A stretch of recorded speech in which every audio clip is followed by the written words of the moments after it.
Before we begin, don't forget to subscribe to the channel. Every week, we bring to life the untold stories of World War II, the battles, the machines, and the men who changed history. Now, let's go back to 1944 to the fields of Normandy and the tank that terrified the Nazis. The summer of 1944 smelled of earth, cordite, and diesel in the hedgerows of Normandy. The war had slowed into something claustrophobic, something fought not across wide open fields but through tunnels of green, the bocage, thick earthen banks crowned with tangles of bushes and trees, turned every kilometer into a fortress. Each turn of a narrow lane could hide an ambush, and each field could become a killing ground. The Allies had landed, yes, but now they were crawling forward inch by inch, fighting for every farm, every crossroad, every shadow that could conceal a German gun. It was here that the British brought a new kind of Sherman, a tank that could finally look the tiger in the eye. They called it the Firefly.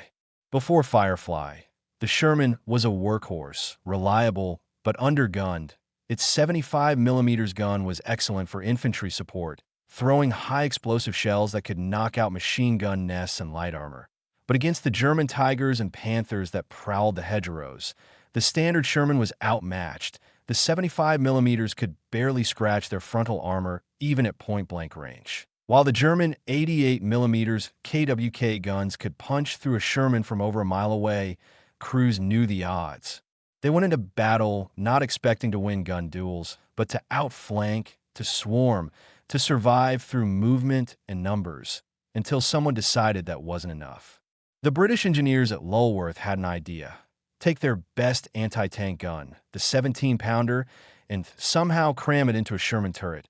It wasn't easy. The gun was long, absurdly long, and its breech was enormous. To fit it, they had to turn the gun sideways, rotate the breech block, and remove the radio from the turret rear to make space for recoil. The radio went into a steel box welded to the back of the turret, the now famous bustle. The loader's job became a contortionist's nightmare. He had to twist, crouch, and feed shells almost the size of his arm into the breech while the gun roared inches from his head, but when it fired, it was glorious. The 17-pounder could punch through 150mm of armor at over 1,000 meters, enough to kill a tiger frontally if the shot hit right. It turned the gentle Sherman into a predator. The first Fireflies arrived in Normandy in June, just after D-Day. Crews eyed them like new horses, familiar but strange, heavier in the turret, the barrel stretching far ahead like a spear. The paint was still fresh, the 17-pounder muzzle brake shining in the damp French air. Sergeant Alan Walker, 24 years old and already a veteran of North Africa, was among the first to command one. His crew, Gunner Mac McDougall, loader Peter Finch, driver Tom Ellison, and co-driver/operator Billy Shore, had been fighting in regular Shermans since Tunisia. They knew what German armor could do.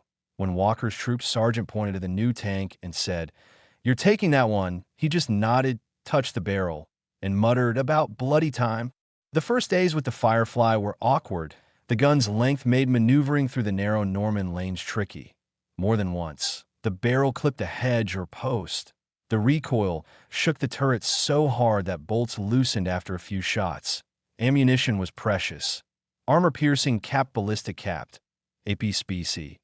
Rounds were in limited supply, and crews hoarded them like gold. But confidence spread quickly. Rumors whispered down the line. A Firefly had taken out a Panther from 800 meters. Another had killed a Tiger head-on, whether true or not. Morale changed. For the first time, the British tankers didn't have to pray the Germans missed first. By late July, the British were pushing toward Cannes, fighting in a nightmare of hedges and sunken roads. Fireflies were distributed one per troop. The spear among the swords. Each troop of 4 Shermans carried one Firefly, usually positioned last in line, so its long gun wouldn't give away the formation from afar. The Germans had learned to fear the Shermans with long barrels, calling them the ones that bite. To the British, that sounded just fine. At dawn on July 29th, Walker's troop rolled out near Villers Bocage. Mist clung to the fields, the sky pale gray over broken farmhouses. The radio crackled with the usual chatter. Half nerves, half routine. Red 2. How's your oil pressure? Steady at 70, boss. Good. Keep your eyes peeled. Jerry's been sniffing around this sector all night. Inside the Firefly, the air was thick with the smell of grease and sweat. The engine hummed behind the crew like a living beast. Walker stood half out of the turret, binoculars pressed to his eyes, scanning the hedgerows ahead. Mac, traverse 10 left. I want eyes on that crossroad. The turret groaned as it turned. Got it, Mac said, sighting through the telescope. Nothing yet, bit of smoke downrange, maybe a burning half-track. They moved forward slowly, track links grinding over the packed earth. Finch loaded a high-explosive shell. Habit, in case of infantry, and waited. The 17-pounder's brass casing glinting under the dim turret light. Walker's hand rested on the cupola rim. Every nerve alert, somewhere ahead. He thought. There were Tigers. The rumor was that an SS heavy battalion had been seen moving east of Cannes, whether true or not. The thought alone was enough to make any tanker's stomach tighten. On the German side, Oberfeldwebel Hans Keller of the 101st SS Heavy Panzer Battalion was also moving that morning. His Tiger, hull number 231, was a machine of terrifying presence. 68 tons of armor, the long 88mm gun protruding like a lance of authority. The crew trusted it. It had saved them through countless engagements. Its frontal armor shrugging off Allied shells like rain. But Keller had noticed something in the past few weeks. The enemy was learning. There had been reports of Shermans with unusually long barrels, guns that could punch through even the Tiger's armor. Propaganda. His gunner, Feld, had said, let them dream. But Keller wasn't so sure.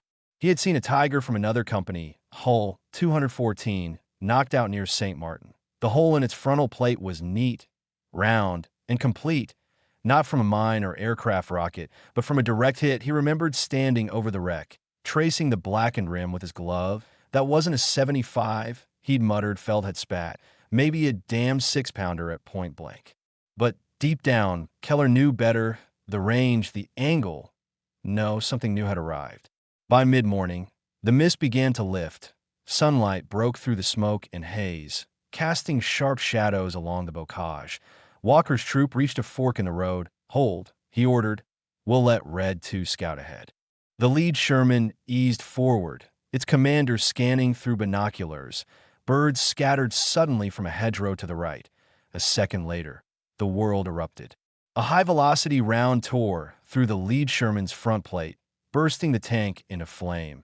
The shockwave rattled Walker's Firefly, even 50 meters back. Contact. Right side. Tiger, he shouted, the intercom filled with overlapping shouts. Driver, reverse. Loader, AP. On it. Finch's hands flew, pulling the heavy shell from the rack and slamming it into the breech. The gun locked with a solid metallic click. Up. Traverse right. Steady, steady. Mac's voice was calm but tight. Walker leaned forward through his periscope. Through the swirling smoke, he saw it. The Tiger, half hidden behind a hedge, muzzle flash still glowing, white smoke drifting from its barrel. Range 900, Walker said. 900 confirmed. Mac repeated. Target, turret front. Fire. The Firefly recoiled with a thunderous crack. The 17-pounder spat fire and smoke, the hull shuddering under recoil. Through the scope, Mac watched the tracer streak toward the target, then spark against the Tiger's turret. A bright flash, followed by smoke. Hit, he shouted. Ricochet. Didn't go through. The Tiger rotated its gun toward them. Slow but unstoppable. Driver back. Back, Walker ordered. The Firefly reversed, treads squealing, as another 88mm shell screamed past and slammed into the earth behind them, showering the tank with dirt. Loader, second AP. Aim lower this time. Mantlet. Up. On. Fire. The second shot hit with a deeper thud. No flash, just a bloom of dark smoke from the Tiger's turret base. Hit. He's hurt, Mac yelled through the periscope. Walker saw the Tiger lurch, its turret slowing, smoke curling from the commander's hatch. Good work, lads, again. Finish it. Finch rammed another round home. Up. Fire. The third shot struck just below the gun mantlet. Dead center. This time the Tiger jerked violently. A burst of flame shooting from its side hatches. She's done. Mac exhaled. She's bloody done. For a moment, no one spoke. The radio crackled with voices. Other Shermans cheering, others shouting for medics, others still fighting unseen enemies down the line. Walker wiped sweat from his forehead, his hand trembling slightly. "Keep your eyes open," he said quietly. "One tiger's never alone." Behind the hedge, the tiger's hatch burst open. Keller's loader, still dazed, tried to climb out, his uniform smoking. He fell halfway, caught by his harness. Keller followed, coughing, pulling himself through the narrow hatch, the world a haze of smoke and heat. He hit the ground, rolling away from the burning machine. His gunner was dead, his driver silent. He looked back once at the tiger, his tiger, now a pillar of fire. The proud iron beast turned to ruin.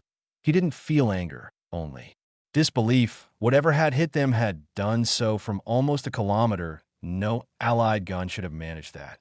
The tiger burned for hours. Thick black smoke rolled up through the hedgerows, a column of warning to every German gunner within miles. The smell of burning oil and cordite clung to the morning air. Walker's Firefly stayed hull down behind the bank, engine idling, smoke grenades still hissing white clouds around them. Inside the turret, the heat was suffocating. Finch sat back against the turret wall, face slick with sweat and grime, his hands still trembling from the recoil. 3 bloody rounds, he muttered, took all 3. Mac didn't answer. He was still staring through the sight, watching the wreck shimmer through the haze. "Good shooting," Walker said quietly, his voice carrying a mixture of pride and disbelief. "But don't get comfortable. That noise will bring more of them." Ellison's voice came over the intercom, flat but alert. "Engine temp steady. We can move whenever you say, Skipper." Walker nodded, more to himself than to anyone. "We move in 2. Keep her in 2nd gear. Stay off the main lane. They'll be ranging that smoke soon enough." Out in the fields beyond, the fight spread like fire through dry grass. Radio reports came in broken fragments. A Panther sighted near the church at Hill 112, anti-tank guns firing from the orchard, friendly infantry pinned. The British advance was inching forward, but every field cost blood and metal. The Germans knew how to use the bocage. Every bend hit an 88 mm or a PK-40 dug into the earth. The Sherman crews had learned the hard way. You never drove straight into a field without smoke. And artillery never trusted silence. Silence meant crosshairs. By midday, Walker's troop was ordered to push toward a small hamlet called Les Fontaines. Intelligence said a group of German tanks had been spotted retreating through it during the night. Probably rearguard, the troop commander said over the radio. "Panthers, maybe 1 Tiger. Your Firefly will take point once we're through the lane. Stay tight. Use the hedgerows." The drive toward Les Fontaines was slow agony. The Firefly crept forward in low gear, the engine growling under strain, the smell of exhaust thick inside the hull. Every bump jolted the crew against steel edges. Every squeal of the track felt too loud, like a shout in a cathedral. The hedges pressed close, green walls on either side. Walker kept his head half out of the cupola, scanning constantly. "Mac, 10 o'clock. What's that movement?" "Just a cow," Mac said, eyes pressed to the sight. "Christ, I nearly fired at it." "Keep your nerves tight," Walker muttered. "Tigers don't moo." They reached the edge of the village by mid-afternoon. Shell-damaged stone houses leaned inward, their roofs half collapsed. Smoke curled from somewhere near the square. The radio hissed. Red 2 reporting. "Contact. Panther, left of the church tower." The next second, a thunderous crack rolled through the air. Walker saw a Sherman down the lane take a hit and explode in a bloom of orange fire. "All units, fan out," he ordered. "We'll flank left. Find a shot through the orchard." Ellison gunned the engine. The Firefly lurching forward through a break in the hedge. Branches scraped the turret sides. Leaves showered down the open commander's hatch. "Loader, AP ready." Walker shouted. Finch slammed a fresh armor-piercing round into the breech. "Up. Mac, traverse right. See that smoke by the church? Range, 800. "Got him," Mac said. Through the scope he could see the Panther, hulled down behind a low wall, its turret slowly turning toward them. The long 75 mm L/70 looked like a drawn sword. "Driver, halt gunner, fire!" The Firefly recoiled violently, the shell screaming downrange. Through the sight, Max saw sparks leap from the Panther's glassy deflection. No penetration. "Loader, another AP. Up." Fire again. Aim lower, junction of hull and turret. The second round hit square, and this time a puff of black smoke blossomed from the Panther's engine deck. Hit. He's cooking. Walker's heart hammered his chest. Driver, reverse 30. Get us behind that barn. As the Firefly backed away, an 88mm shell ripped through the hedge beside them, exploding against the bank in a shower of dirt. The blast rocked the tank, shrapnel pinging against the armor. That's another one. Finch yelled, there's two of them. Hold on. Walker barked, Mac, find him. Mac swung the turret left. Got him, Tiger. Near the bell tower.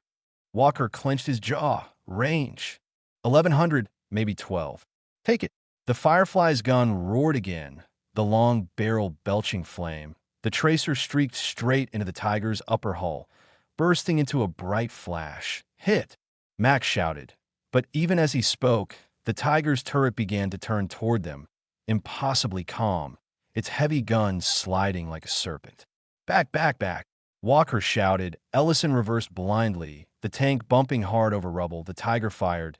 The impact struck the barn they had just left, blowing the roof sky high. Christ almighty! Finch breathed. He's still alive. Walker steadied his voice. Loader, last AP. Make it count.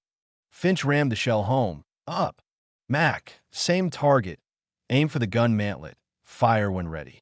The gun thundered once more. Through the smoke, the Tiger's silhouette flared, then vanished behind an orange bloom. A moment later, its turret erupted, a black column of smoke curling upward. Target destroyed, Mac said softly. Inside the Firefly, nobody cheered. They just sat breathing hard, the smell of burnt propellant thick around them. Outside, the air shimmered with heat and drifting smoke. Walker finally broke the silence. All right, let's move. We're not staying to count trophies. That evening, as the sun dipped low, the troop regrouped at the edge of Les Fontaines. The wrecks of two German tanks still burned near the church, lighting the sky like torches. British infantry moved cautiously through the ruins, rifles raised, calling to one another in clipped accents. A chaplain was already tending to wounded men near a knocked-out Sherman. Walker climbed down from the Firefly, stretching his legs. His uniform was stiff with sweat and grime. His ears still rang from the gunfire. Finch joined him, wiping soot from his face. Never thought I'd see the day. Skipper, a Tiger and a Panther, same day. Walker looked at the burning hulks. Neither did I, but they'll learn we're not rabbits anymore. Far to the east, in a makeshift field HQ, a German staff officer examined reports from the day. Firefly, the translated notes said, British Sherman mounting 17-pounder, extreme danger beyond 800 meters. He tapped the paper with a gloved finger. We underestimated them. Keller, the Tiger commander who had survived the earlier fight, stood nearby, arm bandaged, uniform still smelling of smoke. He stared at the map without speaking. Your crew did well to report the enemy type before your set was destroyed, the officer said. Keller nodded slowly. It wasn't luck, he replied. They knew where to shoot. They knew our weak spots. He looked down at the report again. It's no longer the same war. That night, Walker's crew camped in a field south of the village. The Firefly stood dark against the moonlight, its barrel pointing toward the horizon like a sentinel. The men sat on ration boxes, eating cold stew from tins, the sound of distant artillery rumbling like thunder. You think they'll come again? Billy asked. Walker shrugged. They always do. Mac chuckled dryly. Then let's hope the brass sends us more ammo. We're down to 2 APs and a prayer. Finch looked at the Firefly, the long barrel gleaming faintly. She's ugly as sin, he said, but I'd take her over 10 of those old 75s. Walker smiled faintly. Aye, ugly wins wars. In the morning, orders came down again. Push forward toward the next ridge. Hold until relief. The road ahead was lined with burned-out vehicles, some German, some Allied. The crew climbed back into their tank without a word, each man slipping into the rhythm of duty. Headset on, hatches closed, hearts steady. The engine rumbled to life, and once again the Sherman Firefly rolled forward through the narrow lanes of Normandy, its long gun cutting the mist like a promise. The rain started just after dusk, soft at first, then heavy, beating against the hull of the tank in a relentless rhythm. It flattened the dust, turned fields into swamps, and muffled the sounds of engines to a dull heartbeat under the thunder. Walker's troop had taken position near a small stone bridge that crossed the Souls River. The bridge was already half ruined. One arch collapsed by earlier shelling, its remains jutting out like broken ribs. They had orders to hold the crossing until dawn. Intelligence warned of a German counterattack moving from the east. No one said it aloud, but everyone knew what that meant. Tigers, panthers, or both. Inside the Firefly, condensation dripped from the steel walls, mingling with oil and sweat. The engine was silent now. They waited with hatches cracked open for air. The world outside was nothing but rain and darkness.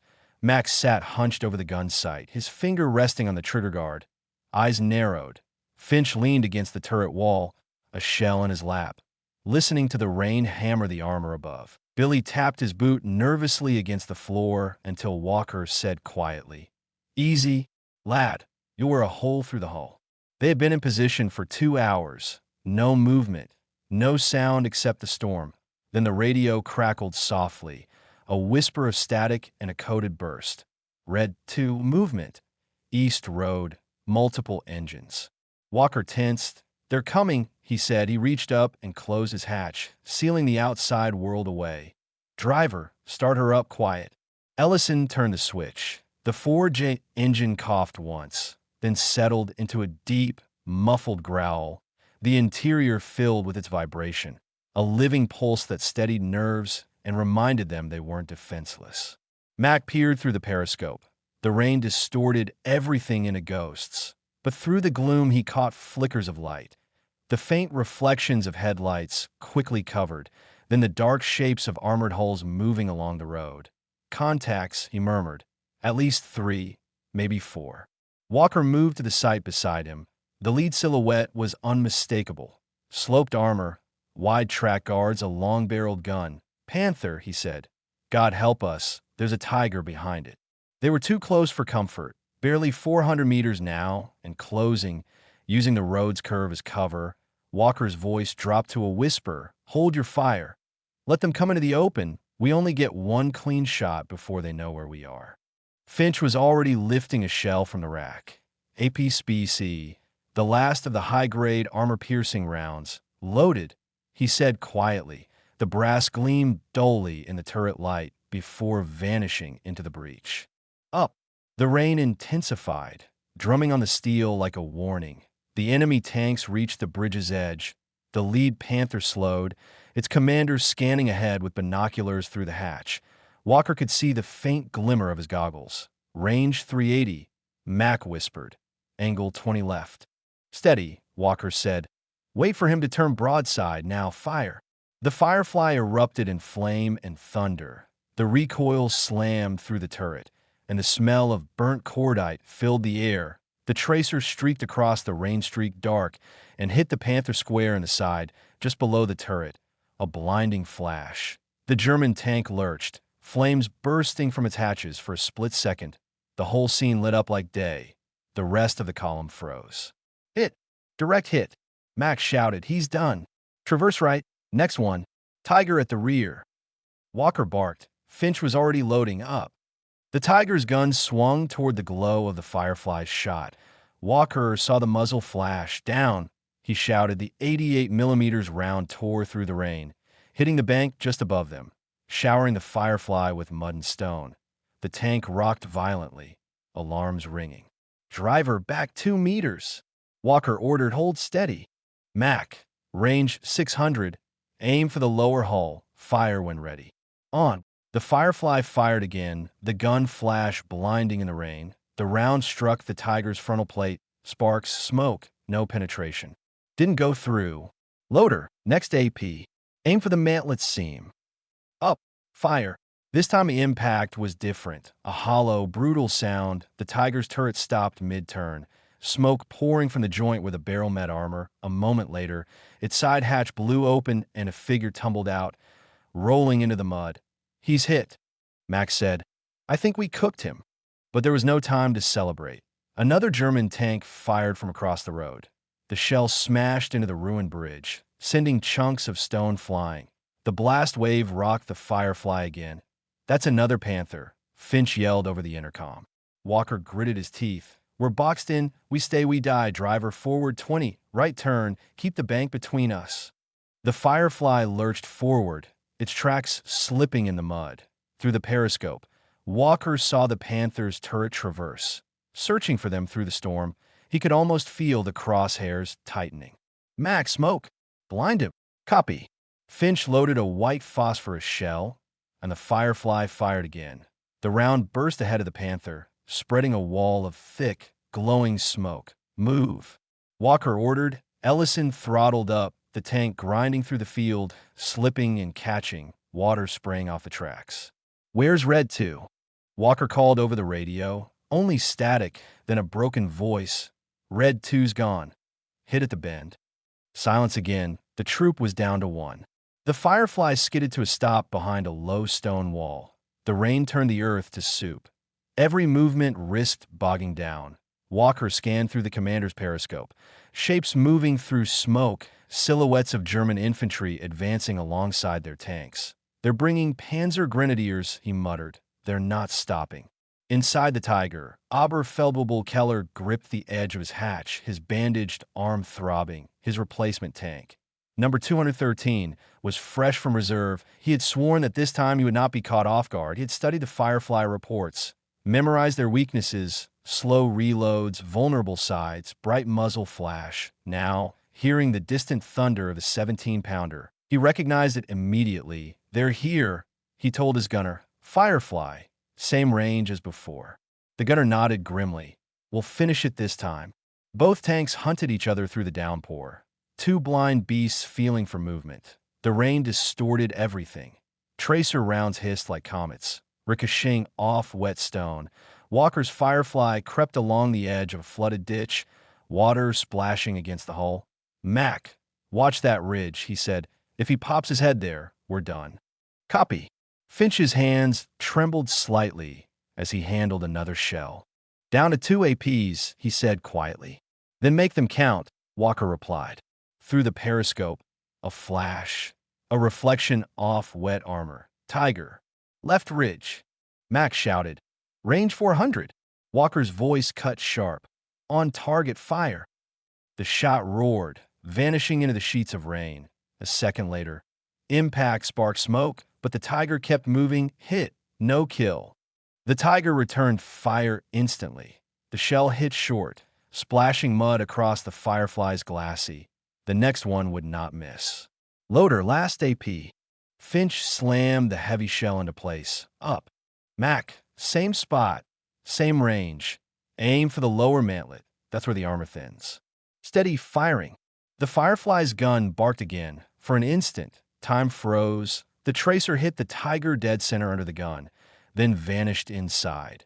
A dull flash glowed from the hatches. Then a roaring explosion blew the turret off its ring. The Tiger's hull belched fire, lighting the rain in orange and white.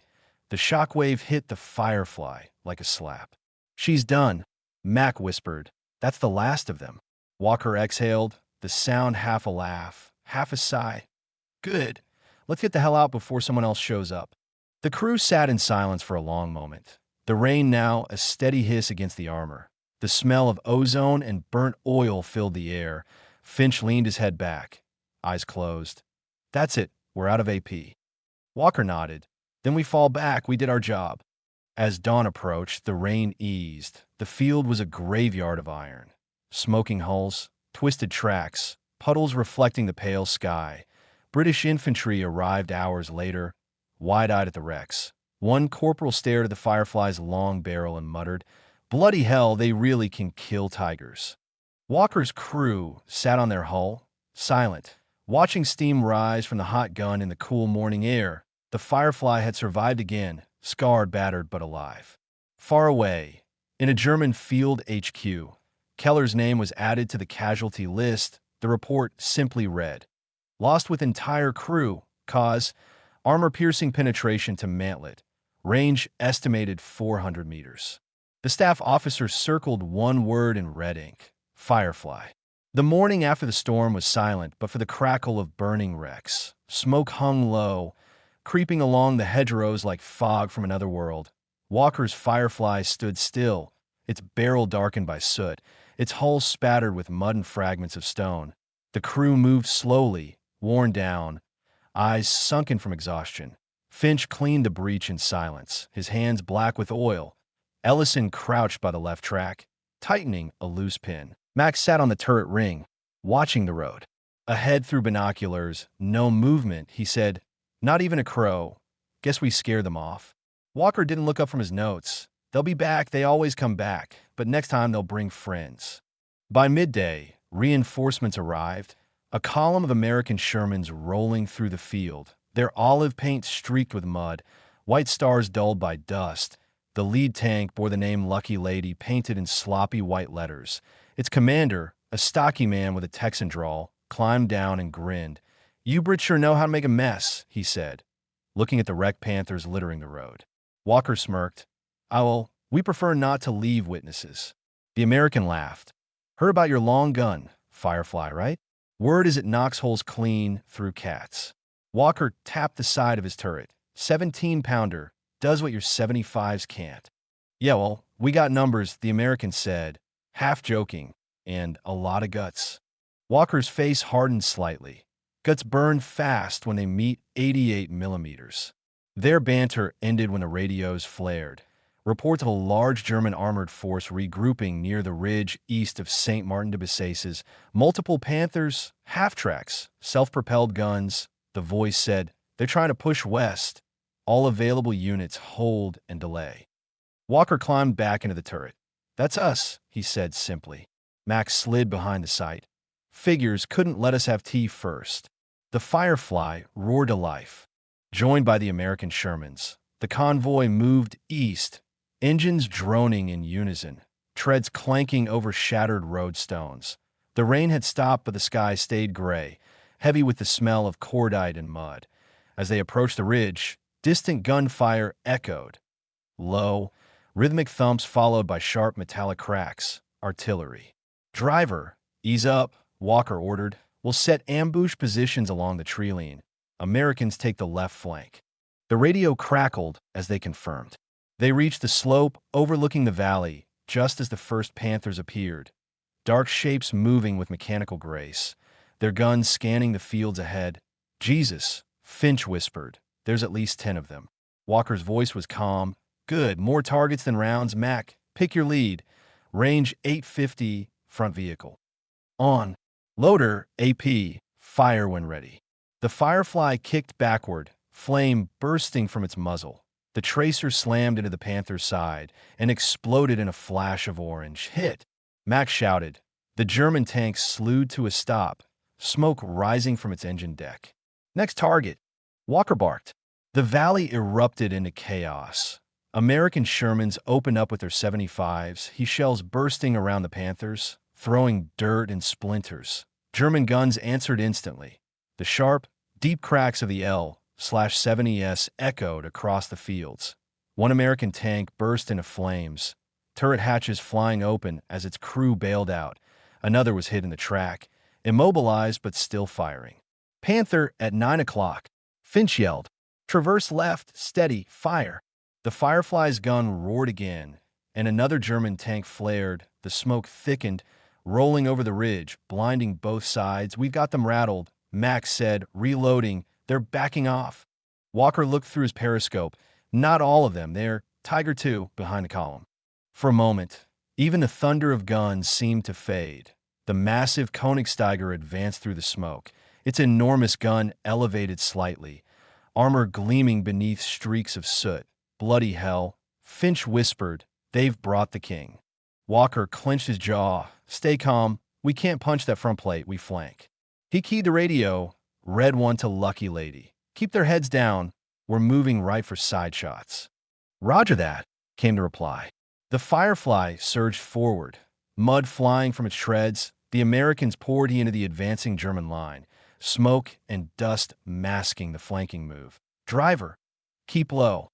Use that ditch," Walker shouted. The tank bounced and swayed, the suspension groaning. Through the slit in the rain-smeared periscope, the Tiger II loomed like a fortress. "Range 600, Loader, EP, best shot of your life. Up. Finch's hands moved fast, feeding the shell into the hot breech. Mac, aim low, side hull, under the turret ring. On target. Fire. The Firefly shot streaked through the haze and struck the Tiger II square in the side.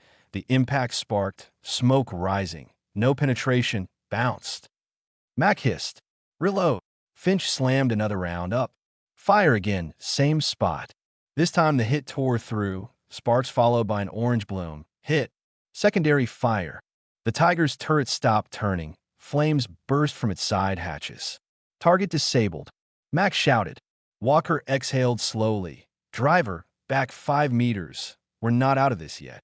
Another Panther emerged through the smoke on their flank, firing as it moved. The shell grazed the Firefly's glacis, rattling the whole tank. We're hit, but armor held. Finch yelled. Mac, traverse left. Shoot that bastard. The gun swung. The barrel lined up just as the Panther fired again. The German round missed by inches, ripping through a hedge behind them. Fire. Walker barked. The 17-pounder roared, the tracer lancing through the fog. The Panther exploded, its turret thrown off like a lid. The valley was now an inferno. Smoke, fire, and the stench of burning diesel filled the air. American and British crews shouted over radios, voices cracking. We're pulling back. We're out of ammo. Medic! Medic! The chaos blended into one great roar of battle. Walker's Firefly kept firing until the ammo racks were empty. Every round accounted for. When the breech slammed home on an empty chamber, Finch just stared, breathing hard. We're dry. Walker looked around at the destruction. The German advance had stalled. Burned-out Panthers littered the field, smoke spiraling into the darkening sky. Then we've done our part, he said quietly. They pulled back toward the ridge, passing wrecks of friend and foe alike. The ground was slick with mud and oil. One American tank, Lucky Lady, sat immobilized but intact, its crew waving as they passed. Thanks for the assist, Limey. The commander called over the radio. Walker managed a tired grin. You owe me a pint. As night fell, rain began again, washing the blood and soot from the fields. The Firefly's engine sputtered but kept running. Stubborn as its crew, they parked under the remains of an orchard, the long gun pointing toward the horizon where flashes still lit the clouds, inside the turret. No one spoke for a long time. Then Max said quietly, They called it the King Tiger. Walker nodded, staring into the dark. Every king meets his end. In the distance, the low rumble of artillery continued, steady, endless, like the heartbeat of the war itself. The Firefly crew sat in their metal cocoon, listening, waiting, alive. The sky above Normandy burned again. August 1944. The closing of the Falaise pocket. The Germans were trapped between two Allied jaws tightening by the hour. But like all corner predators, they fought with desperation. The roads were choked with wrecks and corpses, the air thick with the stink of diesel, blood, and dust. The ground shook day and night from artillery and bombers overhead. Walker's Firefly moved through the ruins of what had once been a village. Walls collapsed inward. Door frames hanging like skeletons. They hadn't slept in 2 days. Fuel's low, Ellison said, checking the gauge. We'll be running on fumes before night. Walker nodded. We'll find a supply column once we reach the ridge. Finch handed him the map, creased and stained. According to this, the Yanks are north, pushing toward Trun with a southern claw. Good, Walker said, folding it away. Let's make sure the trap shuts. They rolled forward at dawn, the world painted gray and red by rising sun and smoke. The sound of distant engines echoed across the valley. Panthers, maybe still trying to break out. Overhead, the constant buzz of Allied fighter bombers filled the air. Typhoons will have a feast today, Mac muttered, scanning through the periscope. They passed burned-out trucks filled with German equipment. A horse cart overturned in a ditch, bodies scattered like discarded uniforms. The war smelled old, tired, rotten, yet every few minutes, gunfire cracked. Proof it wasn't over yet. At midday, the radio came alive. Enemy armor sighted near Mont-Ormel, coordinates B4, Allied column under attack. Walker grabbed the handset, read 1 copies, moving to assist. He looked at his crew. Let's earn our breakfast. The Firefly roared onto the main road, joining a mixed group of British and American tanks. Dust rose behind them in clouds. The chatter of machine guns echoed from somewhere ahead as they rounded a bend. The first tracer lines whipped through the air. German flak guns dug in along the tree line, spitting fire at everything that moved. Driver left. Get behind that barn. The Firefly skidded to a stop. The crew could hear the crack and ping of incoming rounds against the walls. Walker popped the hatch, scanning with binoculars. There, Panthers, at least 3, covering the road. Mac, range 700, he ordered. Loader, AP, and pray we've got enough. Up. Finch slammed the round home. Fire. The 17-pounder roared, and the first Panther went up in a flash, its ammo cooking off like fireworks. The shockwave hit them seconds later. Hit confirmed. Max shouted. Next one, 9 o'clock, moving. They fired again. Miss. The Panther answered with a shell that ripped through the barn, showering the Firefly with splinters. The sound was deafening. Driver, reverse. The tank lurched backward, tracks grinding over stone. Loader, second AP. Up. Fire. The round hit low.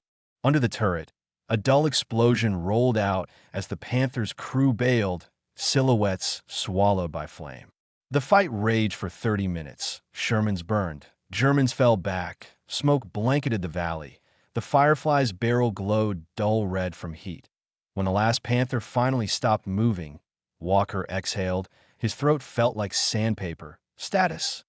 Finch leaned against the wall, panting. 3 APs left, that's it. Mac wiped sweat from his eyes. Doesn't matter, we're running out of Germans.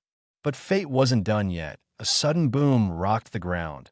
A Tiger, its last survivor, breaking through from the east road. It was massive, blackened by soot, its gun swinging toward them. Jesus, not again, Finch muttered. Walker's voice stayed calm. Driver, hard left, get the gun on him. The Firefly turned, engine screaming. The Tiger fired first. The shell hit the road, 2 meters short, showering them with shrapnel. The second shot had count. Range 600, Max said. Loader. Up. Fire. The 17-pounder roared, tracer slicing through smoke. The round struck the Tiger's mantlet, bouncing high. Ricochet. Reload. Aim lower. Finch grabbed the second-to-last AP. Up. Fire. This time the hit punched through. The Tiger shuddered, smoke bursting from the commander's hatch. Walker shouted, again. Finish it. Up. Fire. The Tiger's ammo detonated. The explosion rolled across the valley like thunder, raining fragments of steel. The Firefly shook, then settled. Silence. For a long time, no one spoke. The battle was over. The Germans were broken, their armor burning in black plumes that stretched toward the clouds. Walker climbed out of the hatch and stood on the turret, rain washing soot from his face. The field below was a graveyard of tanks, some still smoking, some half buried in craters. Finch joined him, resting one hand on the barrel. It's done, he said. We've won. Walker looked across the wrecks, listening to the faraway rumble of artillery that still hadn't stopped. Aye, he said quietly, but at what cost? An American convoy passed, trucks filled with infantry cheering as they rolled by. One soldier raised a thumb toward the Firefly. Nice shooting, Brits. Walker managed a tired grin and waved back. The cheers faded down the road, swallowed by distance. Behind him, the Firefly's engine ticked softly as it cooled, like a heartbeat slowing after a sprint. That night, camped beside the river, the crew sat around a lantern, helmets off, steam rising from their damp uniforms. Billy passed a tin of tea, the water brown and gritty. You think it's over? He asked. Walker stared into the flame. For us, maybe for someone else, it's just starting. Finch chuckled dryly. You always know how to cheer a man up, Skipper. Walker smiled faintly. I'll settle for alive. Above them, searchlights swept the sky, catching the smoke that never quite cleared. The distant thump of artillery echoed like a tired heartbeat. The Firefly stood silent nearby, its long barrel pointed toward the east, toward Germany. Days later, the war rolled on without them. The crew received new orders to regroup, rearm, push again, but in that brief pause, They allowed themselves to breathe. They had faced the monsters of steel that had haunted Europe for years, and won. Not through luck, not through armor, but through persistence, discipline, and a gun that finally evened the odds.